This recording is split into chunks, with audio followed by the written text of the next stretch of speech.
Hello बच्चों, हमारे पास क्वेश्चन है the energy of particle executing simple harmonic motion is given by ए।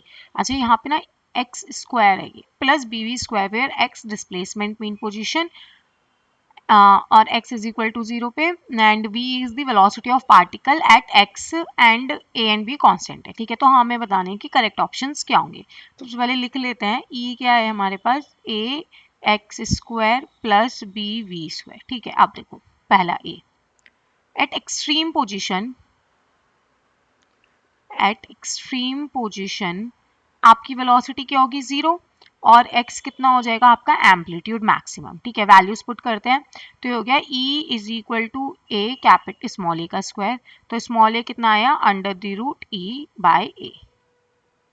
ठीक है, कोई भी एक एक्सट्रीम पोजीशन पे एम्पलीट्यूड आ गया। अब b की बात करते हैं, b पे बोला है मैक्सिमम वेलोसिटी।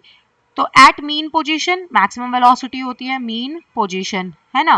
तो x की वैल्यू क्या हो जाएगी x इज इक्वल टू 0, तो v निकालते हैं हम लोग। तो ये कितना होगा e is equal to b v square. तो v कितना निकला यहाँ से under the root e by b। ठीक है, अब बात करते हैं टाइम पीरियड की। अब v इज इक्वल टू होता है आपका ओमेगा इंटू एम्पलीट्यूड। ठीक है, तो ओमेगा निकालते हैं सबसे पहले हम लोग, एंगुलर फ्रीक्वेंसी जो है। तो ये हो जाएगी v बाय a। तो v कितना है under the root e by b और a कितना हो जाएगा आपका a डिवाइडेड बाय e। तो ये क्या हो गया under the root a by b। ठीक है, टाइम पीरियड c कितना होता है t is equal to 2 pi by omega. तो ये क्या हो जाएगा 2 pi under the root b by a। ठीक है, अब उसने बोला है the displacement of particle is proportional to velocity of particle.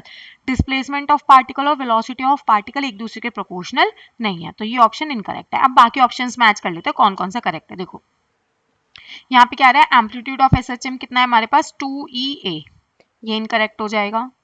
ठीक है, फिर उसने बोला है मीन पोजीशन पे वेलोसिटी कितनी आ रही है हमारी मैक्सिमम वेलोसिटी EB, ये आपका करेक्ट है एकदम।